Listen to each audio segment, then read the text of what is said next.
On to this now. When you think of uncomfortable conversations, money is often at the top of the list. Because of this, it's often a topic many families ignore. Citadel, a wealth management company, has embarked on an experimental journey with a Conversations A series.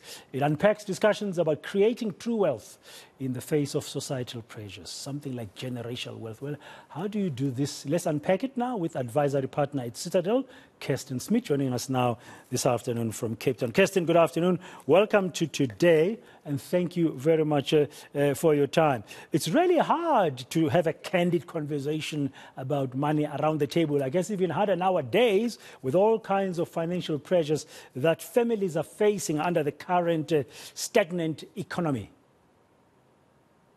Absolutely, Dan. I think I speak for all of us when I say talking about money is awkward. It doesn't come naturally to any of us. And I think most of us have grown up in families where dad did the money and you just didn't question it. It was just part and parcel. You just accepted it.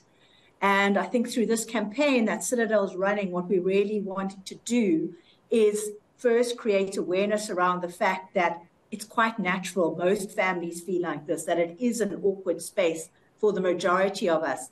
But through the campaign, we really just want to show the power of starting to talk about money. And just by showing that by talking about money, you really start to deepen your relationships, deepen your connections, and just, I think, alleviate a lot of fear. Yeah, you've been doing this series at Citadel, Conversations, and you're unpacking some insights. What are the key ones you can share with our viewers this afternoon, very briefly, Kirsten?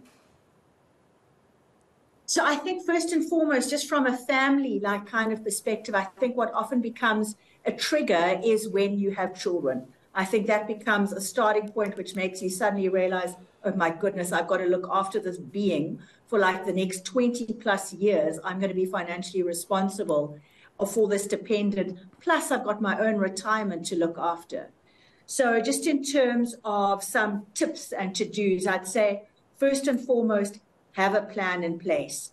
And when you have a plan in place, it just becomes so much easier to act on that plan and make sure that you really set enough aside. When I talk a plan, I also really would like you to be quite granular.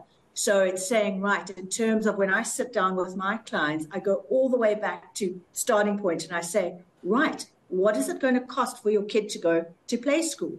Then you start looking at grade R, primary school, high school, and you actually put numbers to it. You say, right, we're going to have extramurals, uniforms, textbooks. So when you've got a plan in place, you know exactly what you're in for. How do you and also, the earlier you start. Before we carry on, the earlier you start, we'll visit that. You have a plan, start it early. But how do you encourage those much needed open and frank conversations about wealth and finances, Kirsten?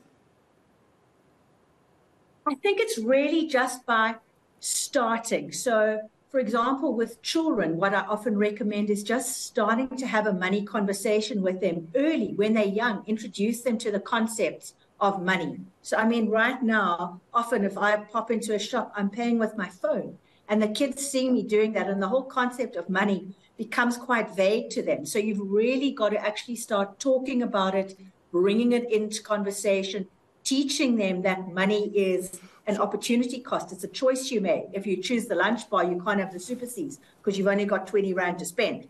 So it's bringing that into conversation all the time. So money becomes something quite natural that you speak about. And then slowly, as children become older, you start uplifting the conversation. You could start talking about asset classes and shares, and mom and dad have a bond on the property. All that kind of thing you can start bringing in to your family dinner time talk. So it becomes something that's not scary.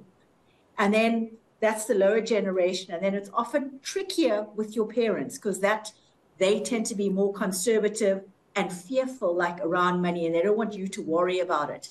But it's about slowly opening up that conversation and that channel and saying, mom and dad, the more we open it up, the more we can actually plan, and it's going to be better for everyone in the long run. Yeah, in the long run, meaning you have to start early, as you've said, with a plan to begin to create a generational wealth type of mindset. Absolutely. No, it's essential. Yeah. So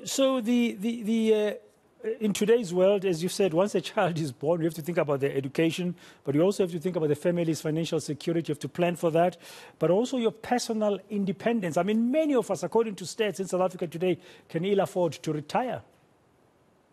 No, absolutely, Dan. And I mean, I think we're stuck, particularly in South Africa. It really is very common for this whole cycle of interdependence to be on. So what happens is our parents gave us everything knowing that, okay, well, the kids will look after us one day. We're now in a position where we're saying, okay, well, I'm going to try and break the cycle, but inevitably you're trying to keep up with the Joneses, plus you want to give your kids everything you possibly can. So the cycle just perpetuates. You just keep doing exactly the same thing, thinking, okay, well, I'm just going to give them everything now, and they'll just have to look after me down the line.